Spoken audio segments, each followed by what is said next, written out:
पवित्र कार्तिक मास अध्याय 28। धर्मदत्त ने पूछा, सुना है कि जय और विजय भी भगवान विष्णु के द्वारपाल हैं। उन्होंने पूर्व जन्म में ऐसा कौन सा पुण्य किया था जिससे वे भगवान के समान रूप धारण करके वैकुंठ धाम के द्वारपाल हुए। दोनों पार्षदों ने कहा, ब्राह्मण पूर्व काल में तृणबिंदु नाम की कन्या देवहूति के गर्भ से महर्षि कर्दम की दृष्टि मात्र से 2 पुत्र उत्पन्न हुए। उनमें से बड़े का नाम जय और छोटे का नाम विजय हुआ। पीछे उसी देवहूति के गर्भ से योग धर्म के जानने वाले भगवान कपिल उत्पन्न हुए। जय और विजय सदा भगवान की भक्ति में तत्पर रहते थे।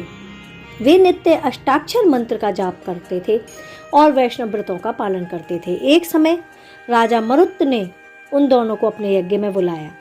वहां जय ब्रह्मा बनाए गए और विजय आचार्य। उन्होंने यज्ञ की संपूर्ण विधि पूर्ण की।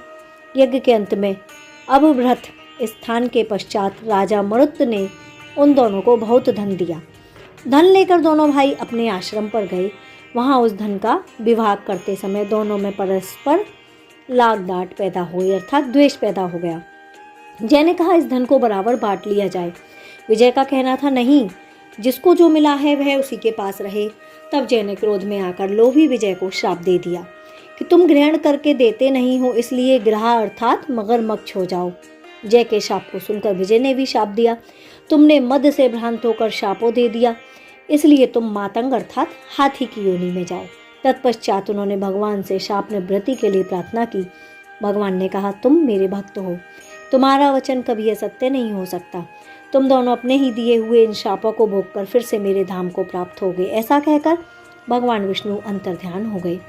तदनंतर वे दोनों गंड नदी के तट पर ग्रहा और गज हो गए। उस योनि में भी उन्हें पूर्व जन्म का स्मरण बना रहा और वे भगवान विष्णु के व्रत में तत्पर रहे।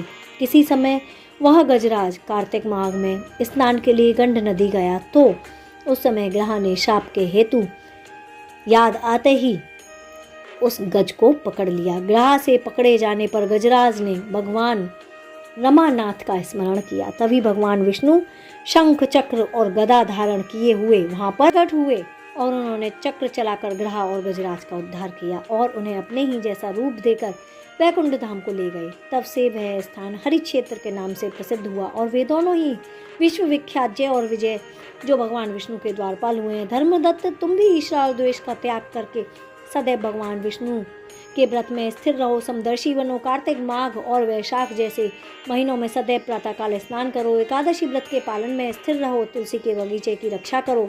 ऐसा करने से तुम भी शरीर का अंत होने पर भगवान विष्णु के परम पद को प्राप्त होगे। भगवान विष्णु को संतुष्ट करने वाले तुम्हारे इस व्रत से बढ़कर ना तो कोई यज्ञ है और ना कोई धर्म है। विप्रवर, तुम धन्य हो जिसके व्रत के आधे भाग का फल पाकर यह स्त्री हमारे साथ वैकुंठ धाम को जा रही है। नारद जी बोले, हे राजन, धर्मदत्त को इस प्रकार उपदेश देकर दोनों विमानचारी पार्षद उस कलह के साथ वैकुंठ धाम को चले गए। धर्मदत्त जीवन भर भगवान के व्रत में स्थिर रहे और देहावसान के बाद अर्थात मृत्यु के पश्चात उन्होंने अपनी दोनों स्त्रियों के साथ वैकुंठ धाम को प्राप्त कर लिया। इस प्राचीन इतिहास को जो भी कहता और सुनता है वह जगत गुरु भगवान की कृपा से उनका सानिध्य प्राप्त करने वाली उत्तम गति को प्राप्त होता है।